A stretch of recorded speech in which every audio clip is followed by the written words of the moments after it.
Bab 14. Bagaimana bisa kalian menyamakan calon menantu saya dengan penjaga toko ini?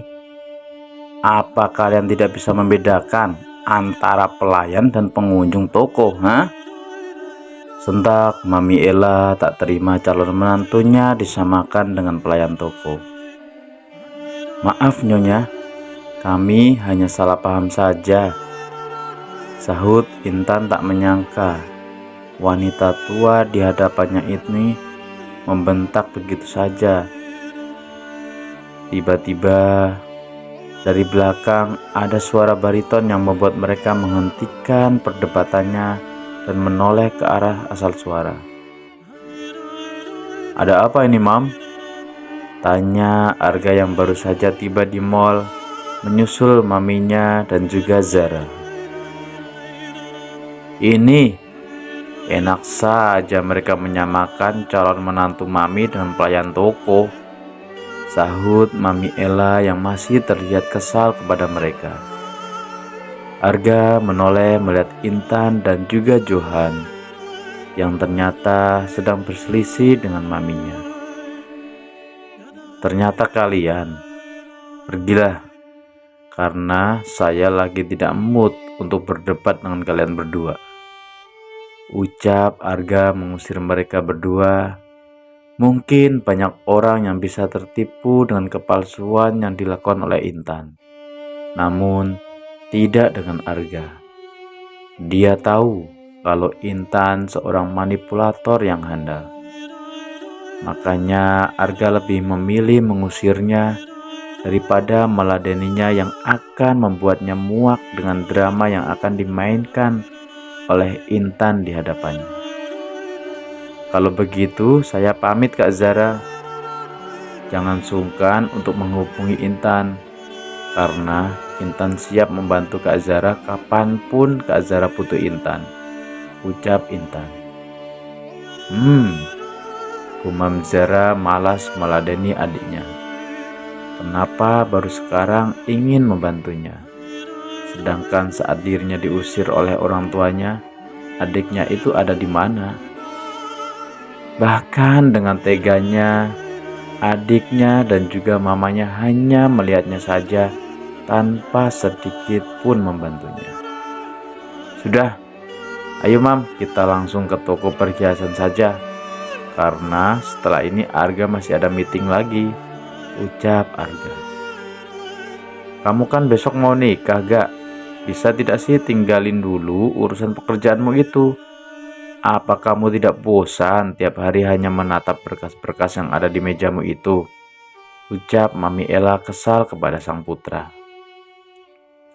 Tak sedikit pun putranya itu meluangkan waktu untuk mengurus pernikahannya. Dia malah sibuk dengan pekerjaannya sendiri. Arga tidak bisa menunda meetingnya, Mam, karena meeting ini sudah direncanakan dari jauh-jauh hari. Masalah pernikahan, bukankah ada Mami dan Zara yang mengurusnya? Sahut Arga sambil berjalan menuju ke toko perhiasan. Mami Ella hanya diam saja. Tak akan menang kalau sudah berurusan dengan pekerjaan. Tuan, maaf, saya menghabiskan uang Anda untuk membeli barang-barang ini. Tapi saya janji, nanti kalau saya sudah kerja, saya akan mencicilnya, ucap Zara yang merasa tidak enak dengan Arga karena sudah membelanjakan uangnya. "Tidak masalah, kamu bisa menggunakan kartuku untuk memenuhi kebutuhanmu dan kebutuhan baby nanti," ucap Arga sambil mengelus bahu Zara. Jantung Zara dak-dikduk mendapat perlakuan yang begitu lembut dari Arga. Apalagi Arga tidak marah meskipun dirinya sudah menghabiskan banyak uang. "Siapa yang nyuruh kamu kerja, Zara? Mami tidak akan mengizinkannya. Kalau anak Mami yang menyuruhnya, nanti kamu katakan sama Mami. Mending kamu di rumah saja temani Alana nonton manusia plastik itu," omel Mami Ella. Sesayang itukah maminya sama Zara? Padahal maminya baru bertemu kemarin. Namun dia sudah begitu memanjakan Zara.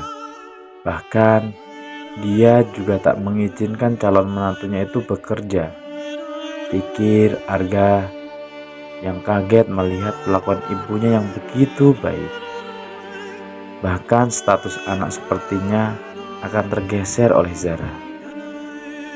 Alana juga hanya diam di rumah saja, mengurus twins.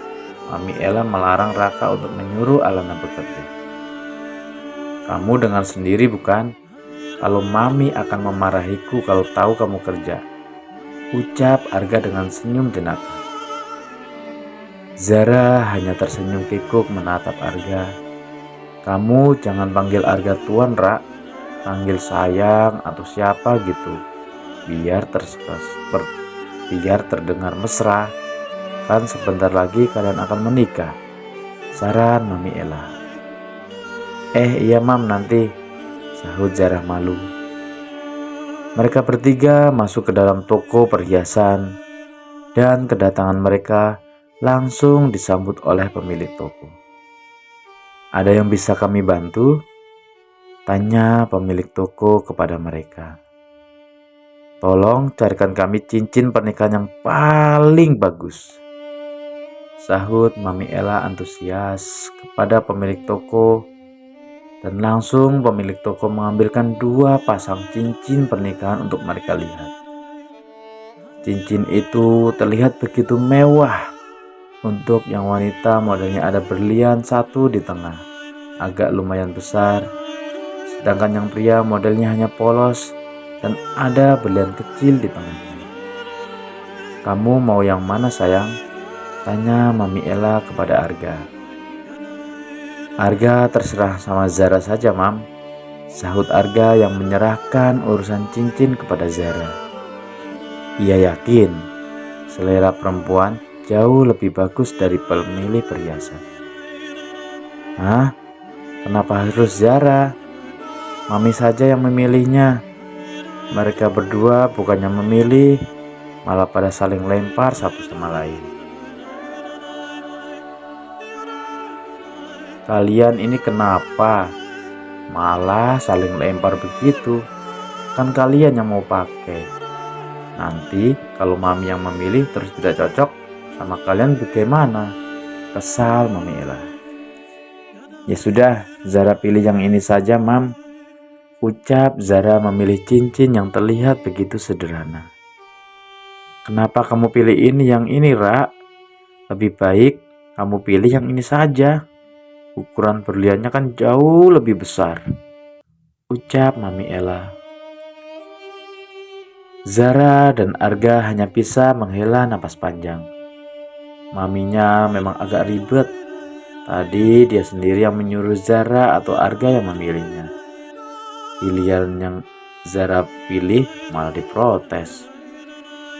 Ya sudah, Zara ikut pilihan mami saja, ucap Zara membuat Ella tersenyum lebar.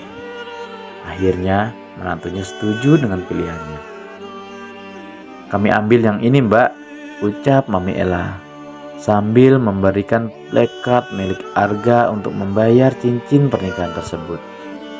Sedangkan di sisi lain, sejak tadi Intan bertanya-tanya dalam hatinya. Ia merasa kalau Arga bukan orang sembarangan.